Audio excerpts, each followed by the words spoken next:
Hello and welcome back to Boardroom Insights.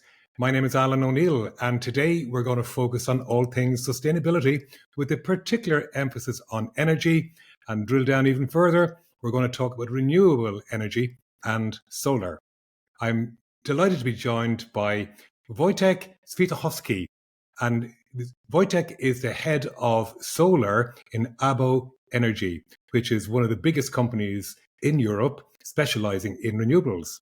And we're going to go into not so much the technical part of solar, but more about the business end of solar to understand what's going on, why solar is so important today, and then also to get Wojtek's take on what is happening and to give some advice to listeners to see, well, is there a part we can all play in this debate?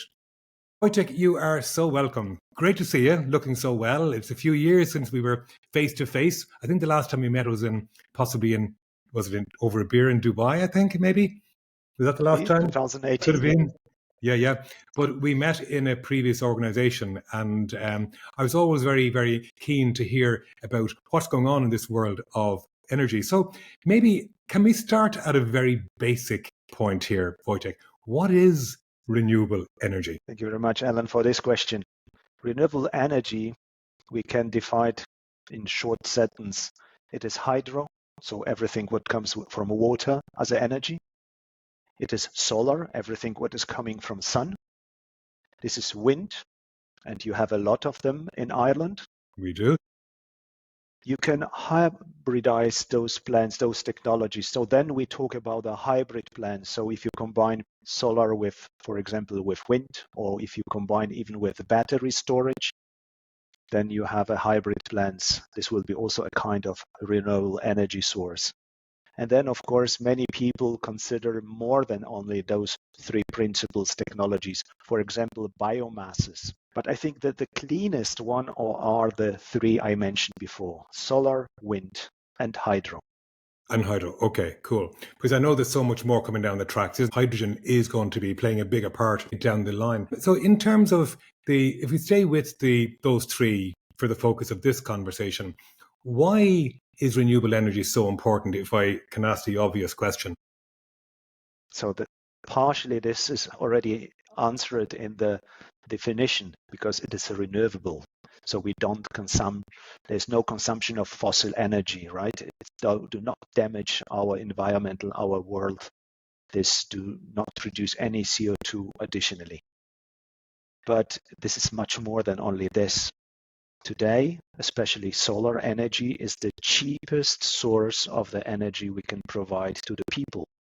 So this is not only clean, it is also very economically sustainable, and it is easy and fast to be built. So if you need this source of the energy with less bureaucracy, with not many permits, and a very short time, we can build a huge PV plant like this in my back and provide cheapest energy to the people.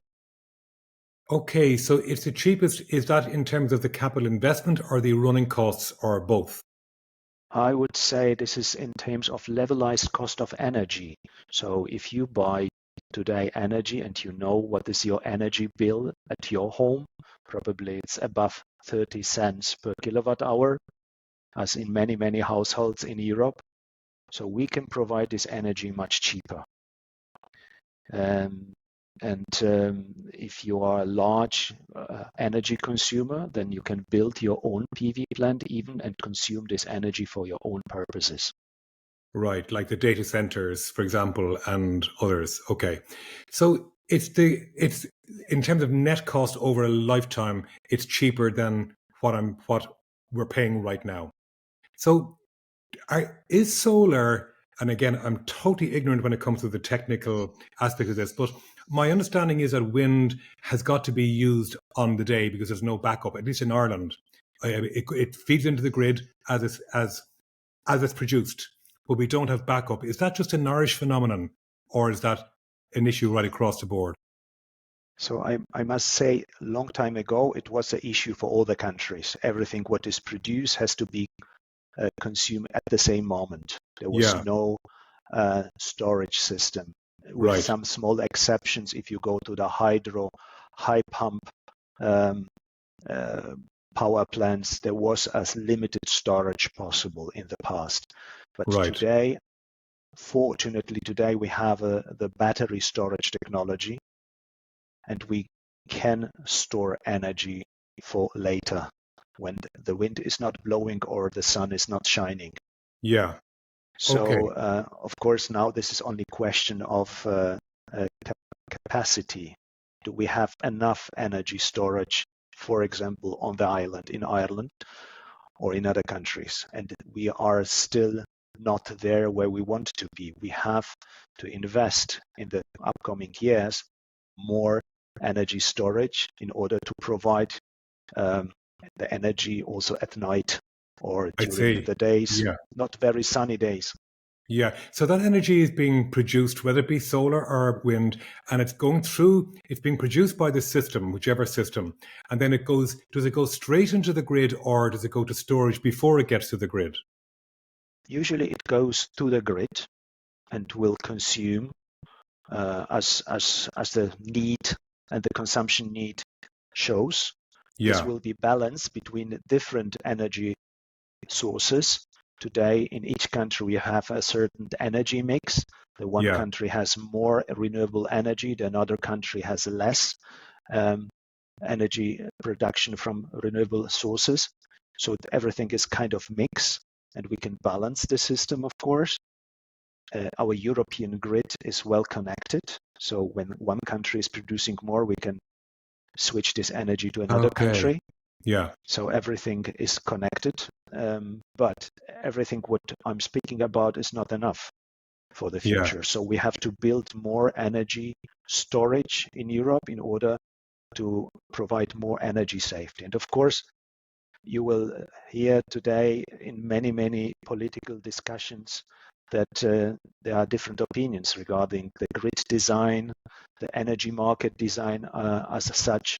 And there are many voices saying we need more nuclear, we need more gas power stations, Yeah. we need maybe even fossil energy because there's not enough sun and not enough wind.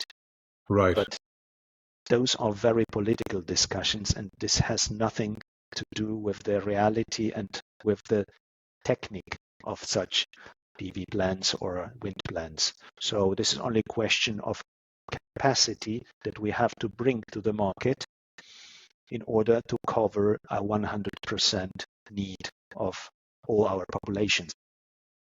And is it realistic to think that the day might come when renewables can completely replace fossil fuels?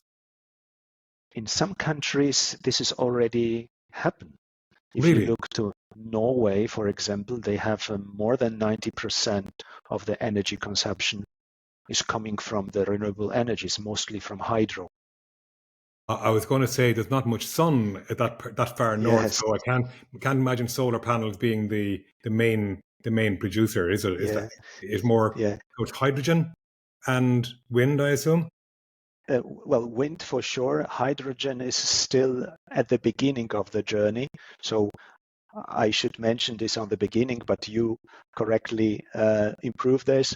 Hydro is also, of course, one of the renewable energy sources, but we shouldn't forget we can produce hydrogen from wind or from solar. So using this energy and putting this in an electrolyzer and producing the hydrogen is possible even by using this kind of renewable energy sources. Then we call this a green hydrogen, right? Okay. Because there are different hydrogens in the Yeah, market. there's That's blue why hydrogen as well, isn't blue there? one is also not the cleanest one, but is already a good one. However, there are countries where the majority of the consumption is already covered by renewable energies. Germany is a very good example because quite 70% of the consumption or the energy production is coming from renewable energy sources. 70%, right? And this is only a question of time. So I assume in 10 years there will be a total CO2 neutrality in terms of energy production. And this is one of the aims, or one of the goals of European Union, to be climate neutral. Yeah. So even though Germany's at 70% of renewable, they still found it very hard to pull away from Russian sourced oil, didn't they? After the Ukraine thing. I must confess that the whole, of course, is a very bad thing without exceptions, but the whole situation after the Ukraine war started speed up the investments in renewable energies. Why? Of course. Because the renewable energies create a high independency from the fossil fuels from Russia. Yeah. Not only from Russia, from elsewhere also. So to have a local decentralized production of energy means to be more independent from external supply. And this is something that creates also freedom. If you, to a certain extent, you can define renewable energies as a huge contributor to the freedom and the less independencies from big imperial states, Right. which is, of course, very good for the own business, for the country localized business. And this creates, of course, a lot of jobs, creates a Yeah. lot of income, local income. So it has only advantages. Okay. Interesting. So, what do you say to those people who are almost like climate change deniers? They don't believe that climate change is as big an issue. And we'll move to the US in just a moment and talk about drill baby drill and the administration, the current administration, and their attitude to renewable energy. But let's just try and dispel the argument first of all. I mean, even if one doesn't believe in climate change, how do you respond to that? What do you say? Um, we have to look at that as from a long time perspective. So first Okay. of all, of course, the statistic. If you look to the data, to the facts, how many extreme weather conditions we might have in the past, in the last 10, 20 years, and Look at in the Storm future. Melissa. Look at Storm Melissa this week in Yeah, Jamaica, for example. Yeah. exactly. So you will see how much disaster strong hurricanes, strong flooding in different part of the world can create, and how much damaged and human lives it costs. Sure. So you cannot deny that. But the problem is, that the rich people in rich countries are thinking it is not going to happen because they are safe, they are somehow protected. Right. And mostly the poor The developing countries. countries Okay. the developing country are suffering, and they don't have a voice, to shout and to say, look what happened here, what you maybe also contributed to happen. And people do not connect immediately the Yeah. climate change with such disasters. We hear this sometimes in the newspapers or in the broadcasts, but the people don't connect this immediately. So because this is a very long and Yeah. slow process, right? But of course, But there are scientists, they confirming that, not only me, because I have a certain opinion, because maybe I'm not neutral yeah, being in this business, so sure. doesn't have such value. But there are so many people in the world. If you want to hear to them confirming that the climate change is Is the real. fact, and even politicians confirm this. We Yeah. have the Paris Agreement, we have a Kyoto Agreements, we have so many confirmation from the COP28 politicians, and so from on. science, from all the people, from all the part of the world. Listen to one guy telling drill baby drill doesn't change the fact that we have a climate change. And somebody could feel that being a little bit warmer is a very pleasant event, right? Yeah. Yeah. In this moment, for sure, but doesn't mean that for the whole world it's something Sure. change in the Sure. positive. I mean, many of the arguments that they put forward is that it's a cycle. We're just going through big, uh, I guess, macro cycles of hundreds of years at a time, and that's part of the argument that they would put forward. But I mean, from an economic, like I must say, I fundamentally believe that the climate change is an issue, and we need to we need to do better things for the planet, for sure. So, but I guess, those people are seeing it differently. They see these in just big cycles of hundreds of years at a time. But come back to the economics. You're saying that it is cheaper to produce electricity, and electricity is the main power. I get it, we need, but to how we produce that electricity, we've got varieties, whether it be hydro, solar, or wind. You're saying fundamentally there's actually an economic benefit here too by using solar. Yes, absolutely. So this is the cheapest source at the moment. Yeah, very reliable, and we can produce as many plants as you wish very fast. So if you decide as a politician to build a nuclear plant, which some people think this is a clean energy, right? It takes ages to have all the permits and to build. And we shouldn't forget, in Europe especially, we don't have any more experts to build this and to maintain this. All those professionalities gone because there was no investment in the last 30 years on nuclear, for example. So we create another dependency from the engineering from Russia or from USA. And the same regarding dependency of nuclear, I don't know how you call the nuclear fuel, let's say, the nuclear bars, maybe it's a right technical description. They are coming all from Russia.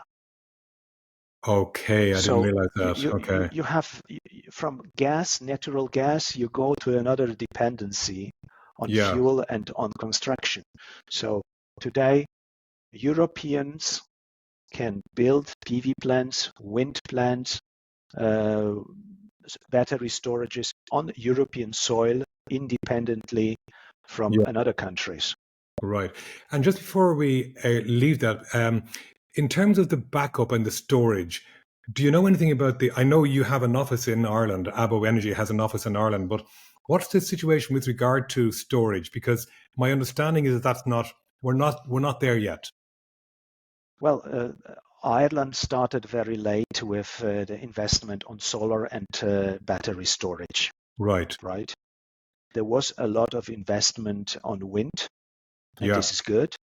But Ireland has one fundamental problem, the connection with the rest of Europe. There are some interconnectors to UK, but there's not enough to stabilize the grid. And that's why there's an urgent need for battery, not only to store the energy for later, but also to stabilize the grid, to secure the constant frequency in the grid. And huge battery storage is the biggest contributor to that, to create the Irish grid very stable. So it's inconsistent is what you're saying. So because we are consuming a lot of what we're producing in real time, we're just not storing enough to create that stability. Exactly. And usually you have a very constant wind. I mean, you experience this each day, for example. But of course, it's better to have some backup, right? And the backup could be a battery storage. The backup could be a better connection to the grid in Europe. The backup could be a different sources, so variety of sources like wind, solar, maybe some hydro, if this is possible, or maybe some biomasses, why not? So yes, there are many possibilities.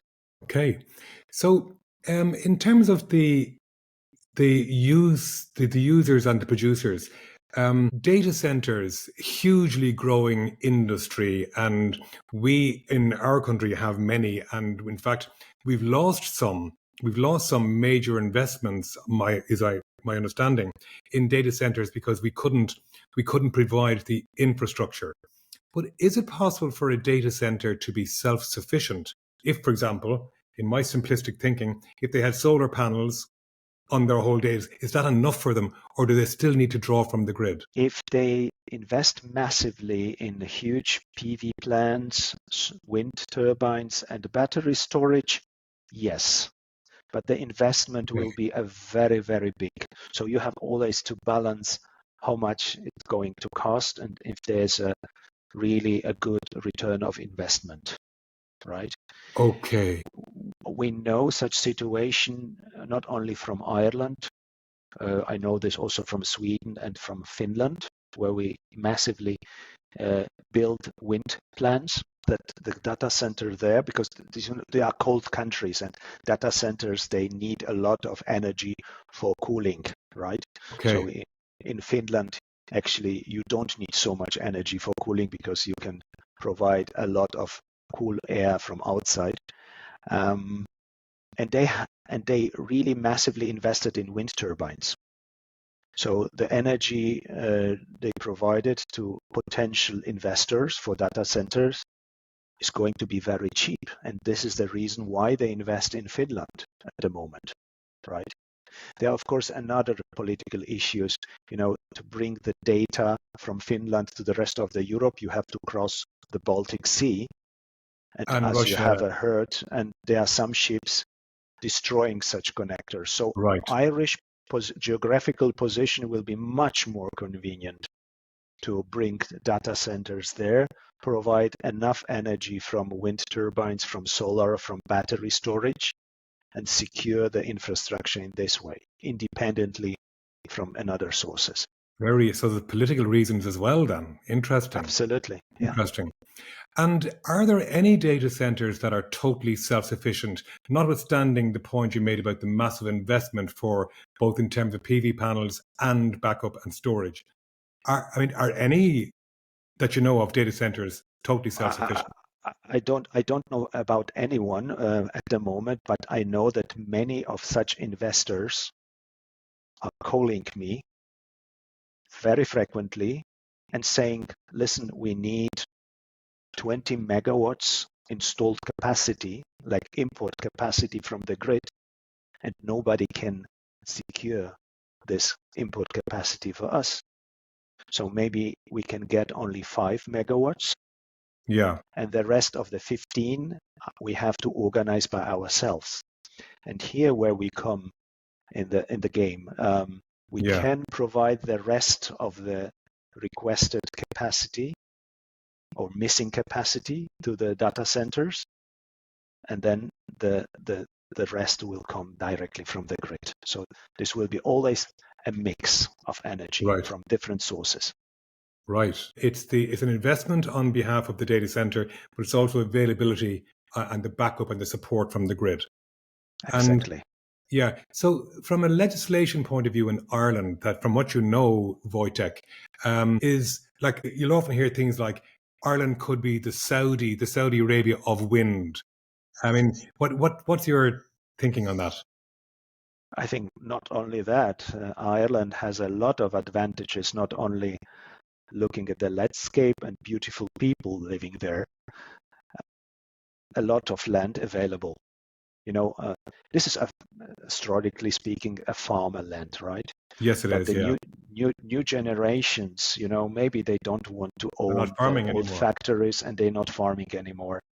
So there's actually potentially a lot of land where we could build solar PV plants, something like that in my backdrop, or to put the wind turbines. So this is not the issue of finding the land, finding the space for that. The issue that Ireland has today is the grid infrastructure. It's still far too weak, so Ireland must invest in the grid infrastructure and to connect better this infrastructure with Europe. I think those two are very important. These interconnectors are important because if you overproduce the energy in Ireland, then you can sell. Then you will be the second Saudi Arabia of Europe. Absolutely.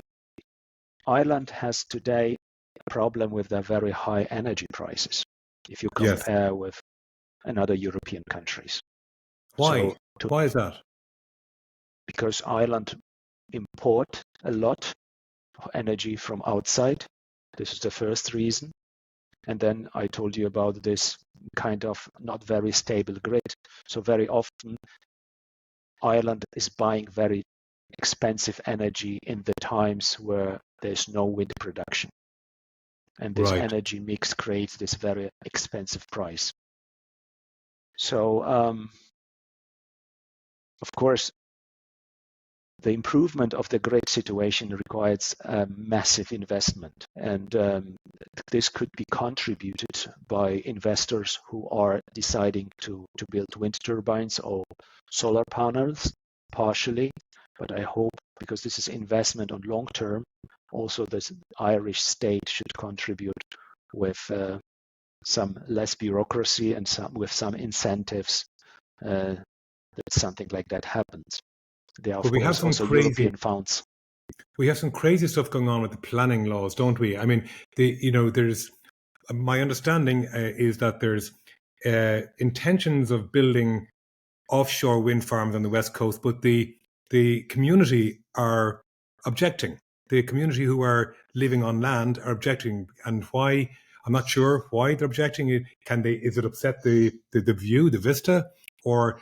I mean, I may be being unfair to you asking these questions because this is Ireland. I should know. You're Polish, and you're operating out of Wiesbaden in Germany, but you have an office here in Ireland, and I'm curious. Do you know what the reasons are here? It's actually the reason are the same in all the countries. Doesn't matter where you build the turbines. Right. The landscape could be the one, right? People are not used to see such turbines.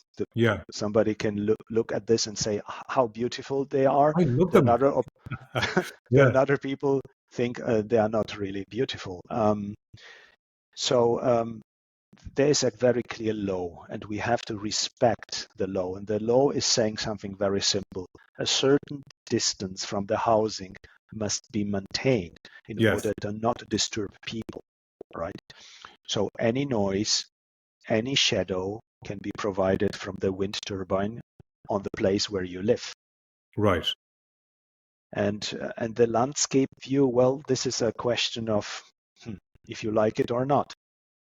Somehow we have to live with that because it works and is provide us energy. It's our there new are reality. many industrial buildings. They are also ugly, but people get used on that and they don't complain that they see chimneys or industrial complexes or high buildings. Yeah. And in terms of the legislation here in Ireland and the investment, from what you know, what's holding the Irish government back from making the investment that is required? And all the positive things that you mentioned about the benefit, the cost benefit, but also the impact on the planet, why are we not doing this quickly enough? I think the first problem is the grid availability. So they are not physically possible to connect a production source to the grid and inject this energy. There's no space, in few words, to bring this energy. So the government or maybe the grid operator, the DSO and the TSO operator have to first to invest massively in the grid infrastructure to bring more capacity and to take this energy. And that's the question I'm asking. Why do you think that's not happening and quickly enough? Because it costs money, and very often such companies are not privately managed. Right. So if they don't see a business case for them, it's hard to convince them to do that, right? But here where the battery storage comes, and if you have a very weak connection to the grid and you cannot inject all the energy at once, then you can combine your energy wind turbine or PV solar plant with the battery, and you can shift the load to later give this energy at night, for example, to the grid. Right. So when power is backed up into a battery, I guess that's constantly turning over. Or how long can the battery hold that backup for, or is it constantly turning over? Yeah. So one thing is, the economicity, so the economical aspect of the battery. What will be the best usage case of the battery? Of course, something where you can charge and discharge as many times during the day as you can. Yeah. This will be the best case from the economical point of view. Right. Okay. But the new technology, allowed us to store the energy for 6 hours, for example. I'd say, right. Okay. Keep it as long you want. Yeah. And then to give to the grid. But of course, if you are an investor, you want to see that something is coming and going more than only once per day. Yeah. Because you are paid for the capacity. So we're calling this tolling service. You give the capacity to the grid. I'm here, I'm available if you need me. Another service is what we call arbitrage. I take the energy from the grid. If you have too much, I keep it for you, and then I give it back when you need it. I sell to another price if you need it. So this will be the arbitrage. And then there's the service I mentioned before. We just shift the load. If you cannot accept the energy from PV or from wind turbine, we keep it for a moment and then we give it back to the grid again. Gotcha. Okay. Well, look, for consumers, for domestic market, I just drive out of my place here and I see lots of houses with their 6 or 7 panels on the roof. From a cost benefit perspective, is that of value? Of course. Now we are going from macro to micro. Yeah, exactly. Okay. Yeah. So, but of course, everything began with housing, with small domestic PV plants. It is good because the technology developed thanks to this segment. So if you install today solar panels on your rooftop, you can benefit from this energy by auto consumption. So you can, by self-consumption. That's right, self-consumption. Okay. Self-consumption. And so you can use this for your heat pumps. Right. You can even directly consume the energy by heating the water in your tank. Yeah. You can combine your PV plant with a small battery storage you installed maybe in your garage or in your cellar, and you can take this energy at night if you need it. Okay. You can charge your electrical car with this energy, so there are a lot of advantages. Sure. Okay. Wojtek, we're going to take a break, and when we come back, I want to get into a bit more around the AboEnergy and the business model and how the numbers work effectively. I don't mean actual numbers, but just the business model and overall how that all comes together. So back after this. Are you ready to grow profit with less stress, more clarity, and a strategy that actually sticks? That's why I created the 7 Steps to Profit, a practical business framework that helps leadership teams align their strategy, culture, people, customer, and execution so the profit naturally follows. For over 30 years, I've worked with leaders across every industry, and the one truth that always holds: when the different parts of your business are aligned, everything gets easier. So if you're tired of firefighting, tired of silos, it's time to transform how your business works. Our work is also supported by our own organization health assessment to give you clarity on what you need to focus on. Give us a call today for a no-strings discovery call. In the meantime, visit 7stepstoprofit.com. That's the number 7. Welcome back. I'm here with Wojtek, Wojtek from AboEnergy, and Wojtek is head of solar. And in the previous part of the program, we heard about all of the big macro things that are going on in the world of energy and sustainable energy, and particular focus on solar panels and wind and hydro. But we won't get into any more technical details or indeed the legislative drivers or inhibitors indeed of renewables. Let's go and look into AboEnergy a bit more. And who is AboEnergy? What do you guys do? And then we'll get into the business model in a bit more detail. So, Wojtek. Hi, Alan. Of course, AboEnergy international successful player in the energy transition. This will be the shortest description coming into my mind. The company has been founded 30 years ago by two families, so it's family-owned company.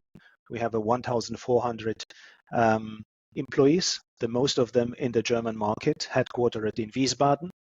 We are pretty well organized also in several European countries.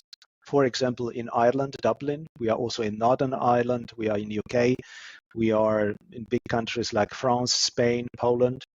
And more than this, we are also in South America. We are in Canada. And we are in some African countries too. So Right. it's a very international company, by the way. In all those countries, we are developing and build wind turbines, solar PV plants, large-scale solar plants, everything more than 10 megawatts. We build battery storage, and since 3-4 years, we are developing hydrogen projects, especially in Canada and in Tunisia. So Oh, this is right. something that will come in the future for sure. Okay. So I think I saw on the website in terms of revenue, you're just under €500 million. Yeah, Is that correct? a little bit below, but 400, That's okay. yeah, Yeah. 467, yeah. And it's a German founded company. Exactly. It's Yeah. owned by two families by Yeah. 52%.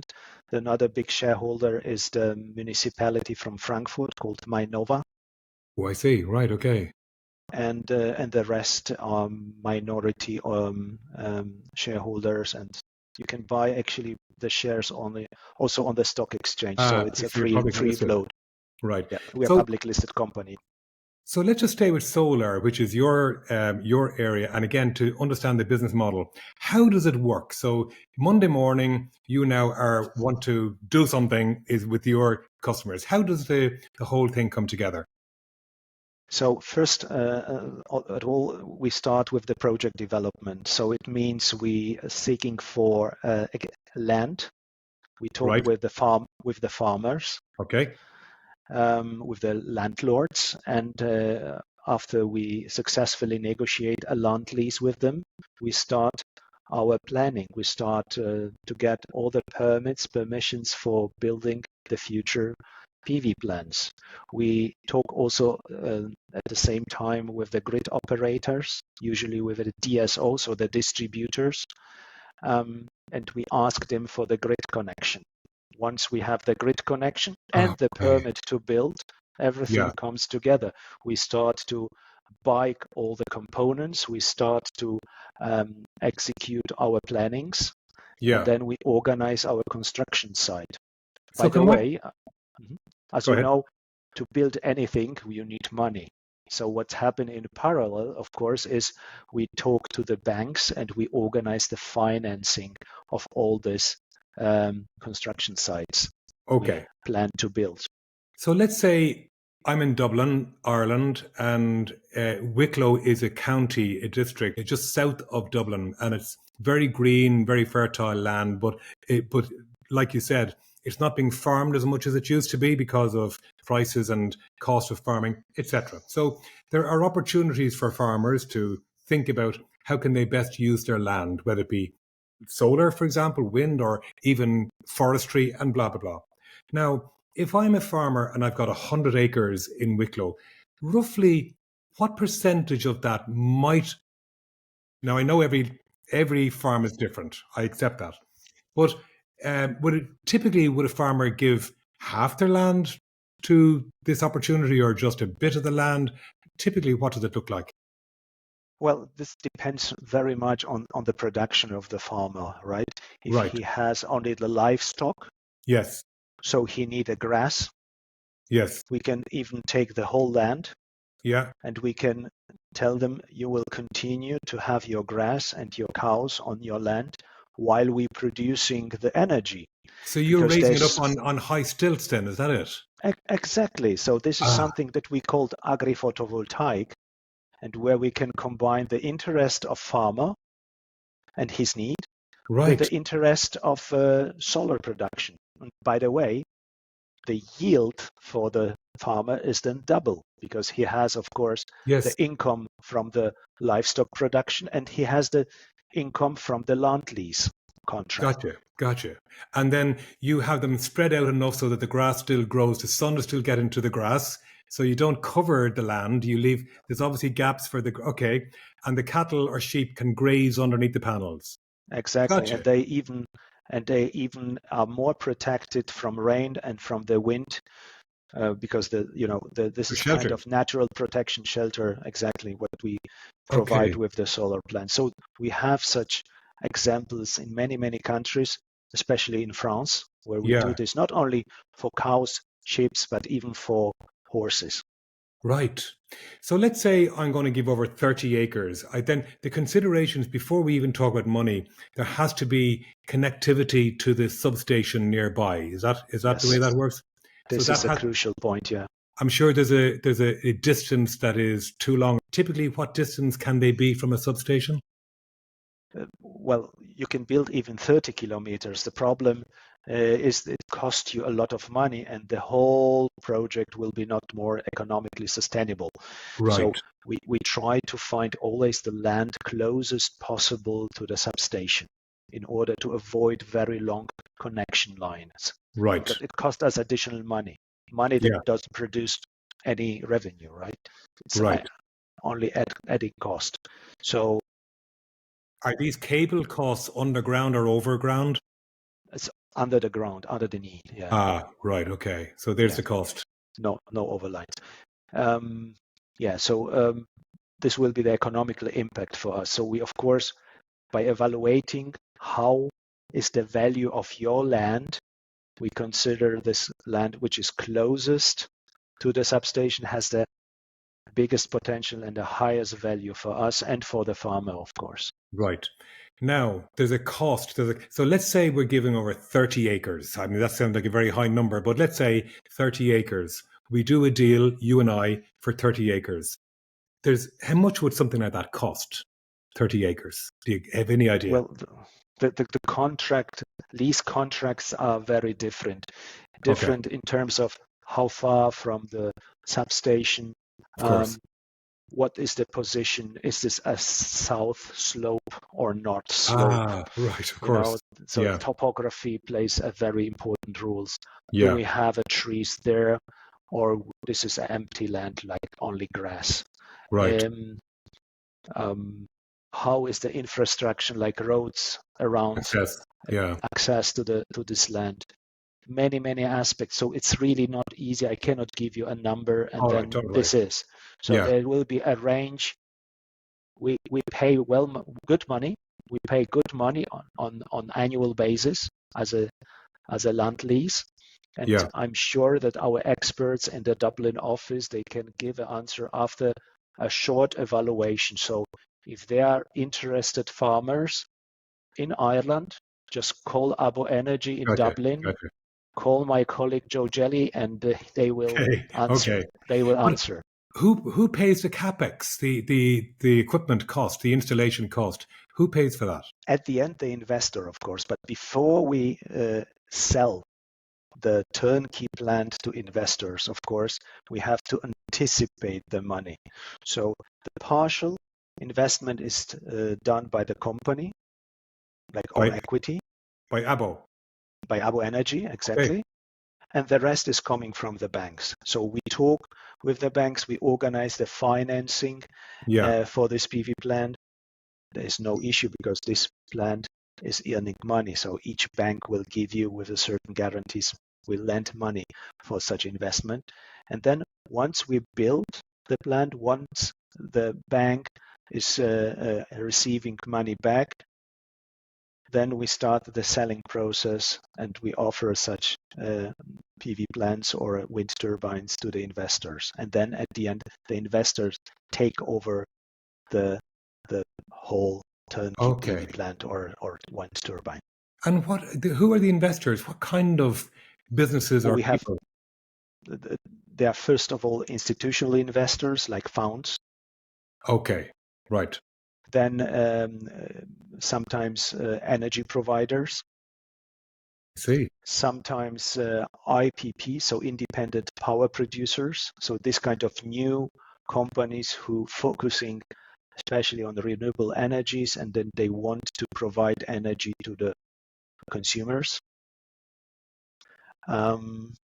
So, Then there so are they're taking. private families, so really very, very Yeah, different portfolio of investors. There's I not get you. only one typical that I can mention. I'm sure. I'm sure. But are there some players emerging, for example, in the Irish market, as being this is their sweet spot, and they are now growing and growing and growing. I mean, is this falling into the hands of a small few, or is this very diversified in terms of the investor base? It's very diversified. So Is it there's no one big player taking everything or the most right? of the market share. It's democratic Is it investment. right? Everyone can have access with some liquidity, and can be investor. So there's no limitation regarding where you come from or what you are. There's Yeah. only question to have enough pocket money. It sounds like a very safe bet. I mean, what are the risks for the investor if in such Actually very, very less, much less than on fossil energy sources. right, right. We provide a good quality, the newest and best technology, Yeah, and we offer after that also our operation and maintenance service. So we guarantee that this investment will bring the calculated earnings or return. return of investments afterwards. So there's actually a very less risk Interesting. for the investors. So it sounds like a no-brainer investment. It just comes down to the return rate that an investor wants and can they do better elsewhere. But you're saying that you guarantee a certain return. I won't ask you for numbers. That'd be unfair because every Yeah, every it's deal is different. different. Yeah, I guess that. Yeah, I get exactly. that. But in So the terms of return of investment in Ireland is exceptional good why is that? because you have a still very high energy demand and very high energy prices. I see. I see. Right. And in terms of maintenance, the investor now owns the infrastructure, although it's on leased land, but they own the infrastructure. So they're also responsible for maintenance, I guess, upkeep and uh, replacement of cells that damage cells or whatever. Yeah. Anything what is needed. The most usual maintenance is cutting the grass. Really. This is something that is needed. And here, again, the Irish situation will be perfect if there are sheep or cows They're eating this grazing. grass, then the grazing, and then you even save the cost of this kind of maintenance. And then, of course, 2 times per year, we have to check if everything works properly. We Yeah. have to make some inspections. We have to make some measures. By the way, all the PV plants and wind turbines are constantly monitored in our control room. So we have a perfect overview what's going on. And if there's a kind of anomaly, we will react immediately and make kind of maintenance which is needed. Yeah. Are you talking about with cameras or with data? More with data and sensors we install because the cameras are not so relevant for this kind of maintenance. Of course, we Right. have also cameras in order to avoid that any person which is not allowed to enter on site, this kind of event can be avoided. But mainly the data from the sensors from the SCADA system that we install Right. provide us sufficient information on what has to be done in the future. What's the typical lease term? How many years typically? Depends also from country to country, but what I can see in the market is something between 20 and 30 years. This is So the the farmer is allocating the land. They're locked in. yeah, It's a yeah, big decision for them to make absolutely, that commitment for 20 to 30 years. Right. exactly, Right. exactly. And in that 20 to 30 year lifespan, how often would you have to change the panels and whatever other equipment has got to be turned over? Not on if everything is installed properly, not even once. So Really? everything stays for 30 years and nothing has to be touched. We have just to clean them We Yeah. have to check if everything is still producing energy, if the connectors are still plugged in properly. Maybe some small devices which create problem can be changed if this Yeah. is really necessary, but the panels, they stay for 30 years untouched. Even with the cows scratching their butt up against the pillars and nothing like that, there's no risks like that whatsoever. Believe me, the quality is so good, and the clearance is so high that they even don't touch them. But of Right. course, the structure of the mounting system avoid any damage on the modules, and they are very robust. So even if you put the cows there, there will be no damage created by the Yeah. livestock. Yeah. And it just sounds again like a no-brainer business model for all stakeholders.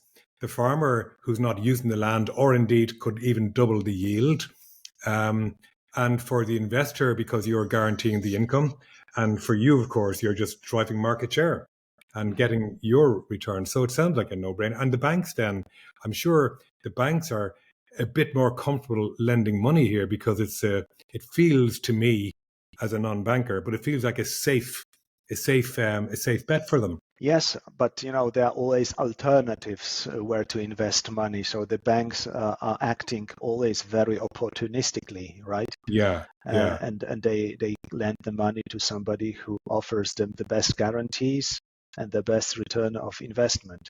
So True, but all the banks do have an allocation of green lending. I mean, they are committed to a certain percentage of their overall investments in green energy, in green rather. Isn't that true? I don't know about the ESG rules of each single bank, but I hope it is like you said. Yeah, Because you mentioned the risk, what could be the risk? And the risk is actually on the consumer side. So how the energy market will develop in terms of energy prices. And right. this is the biggest concerns of the banks. If we can guarantee a stable prices over the long period of time.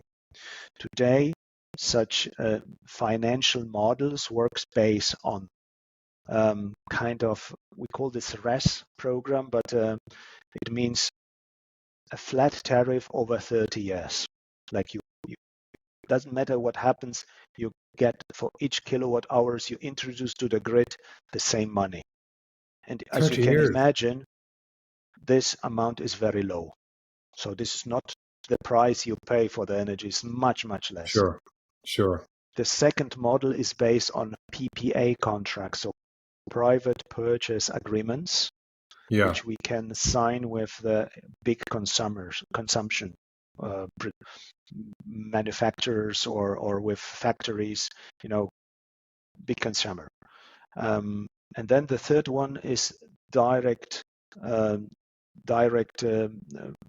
selling to the market, to the stock exchange, and dealing through different energy traders and bring this energy to the market. So this is a very volatile market, right?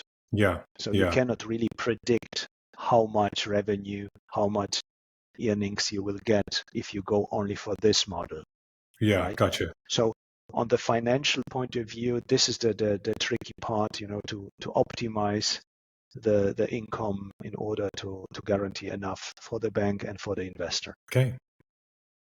It sounds fascinating. It really is fascinating. Where do you see the future then? Obviously, you are the head of solar for AboEnergy. You want this to grow, but when you stand back and look at the market, where do you see it going in the next few years? Yeah, I like this question because this is actually what drives me each day Yeah, I'm sure. to answer this question correctly. I see at the moment a big development of the battery storages in all the markets. Yeah, As the solar and wind market are pretty saturated, we build a lot. Only AboEnergy built already 6.6 gigawatt on PV and wind plants in the world. right. But we are not the only one in the world. So many competitors did the same. And there's no such high request at the moment for pure solar or wind plants. At the moment, the market is asking for hybrid plants and for battery storages. And there are really tremendously big projects ongoing in the moment, and really big institutional investors going purely to the battery storage. And as I mentioned before, there are different business models based on battery storage, like arbitrage, tolling, or maybe green energy with load shifting. And there are, of course, different financial models behind. So I think this will bring the future for the next 3, 4, 5 years. The prices for energy storage are dropping down, so there will be more and more convenient.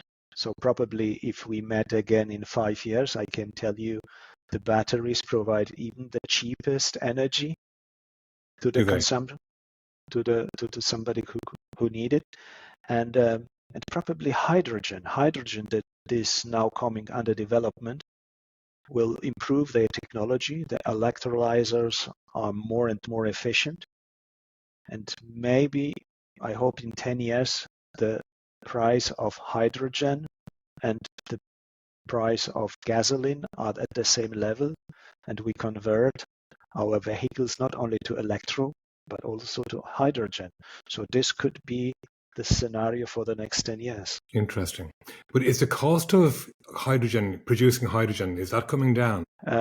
It's coming down, but not with the speed that everyone wish. Yeah. And it's still not competitive if you compare directly with gasoline, diesel, or electricity. Right. Okay. But we are on the way. Not everything started from the good. No. It was the same issue 15 years ago with solar. Only highly subsidized solar could survive at that time. And today we don't need any subsidies for solar.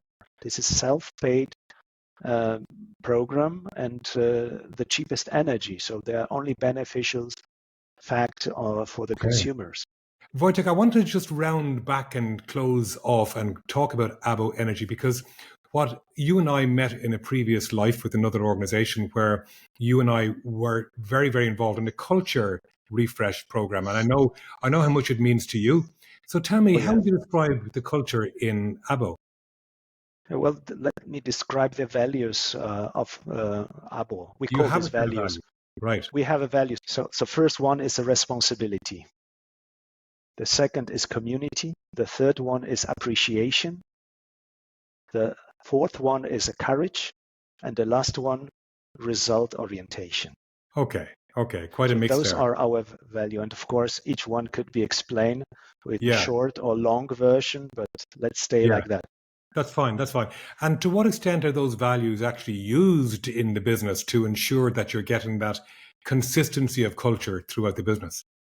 Well, we communicate those values not only internally to our employees, but externally. And of course, everything what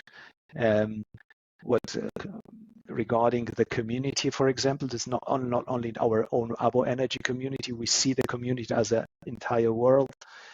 Aiming to have a sustainable energy sources. We speak with majors of our municipalities. We speak with different politicians. We speak to the market, and we believe in what we do, and we are very convincing in that. We appreciate very much the good collaboration, not only between us as colleagues, but also with our suppliers, with our partners in the market, with the investors. You have to, don't you? Yeah. We stay always close to them. We never leave them alone. Right. So we create a lot of trust. And we have a very clear communication regarding that. Great. The courage, well, we are very forward-thinking people, a lot of willingness, and moving forward, creativity, finding the right solutions. We are a company of engineers. I shouldn't forget.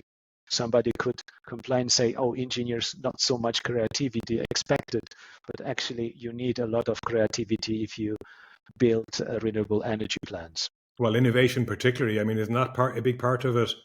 Yes, the design.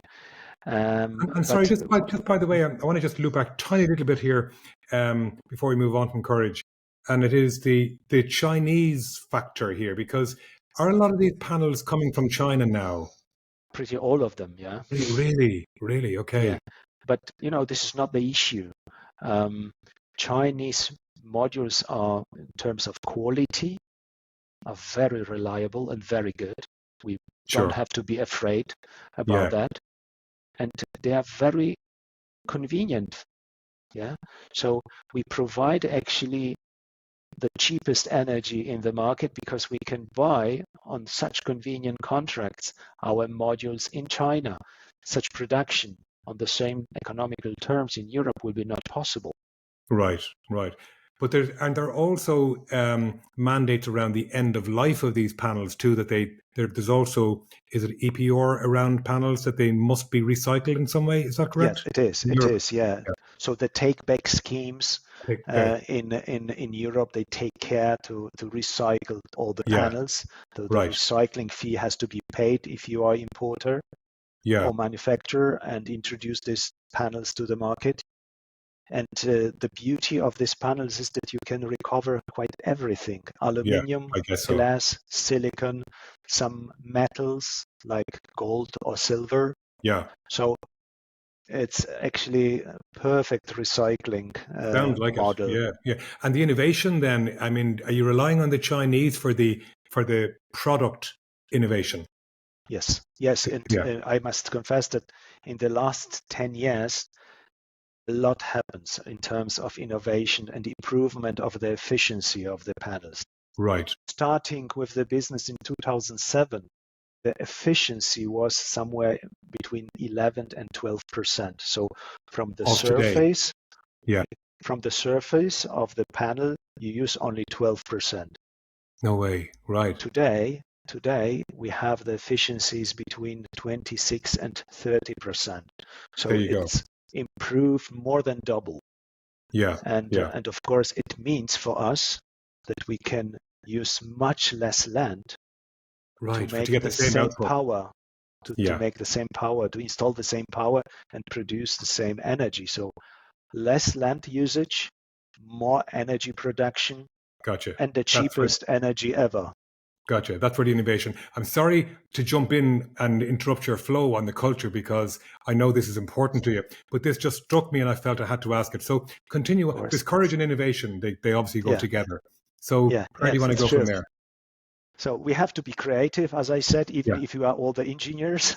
And we have to learn fast from our errors and fast from the best practice from the market. We have to be very, very innovative and courage. And then at the end, we spoke a lot about the numbers of economics. We have to focus on the results. We are a public company. We have our shareholders. We have to preserve the share value. And we shouldn't forget that we work also for money. So everything comes together. But there isn't a contradiction either in that. I mean, making money, of course, you got to make money. This is a business and you need profit to generate the future growth. Exactly. But there isn't a contradiction because you are in the green economy. You're doing what you're doing for the planet as well. So Wojtek, tell me about you and how do you spend your spare time? Well, you mean in the company? No, personally, you personally. Yeah. Outside of person.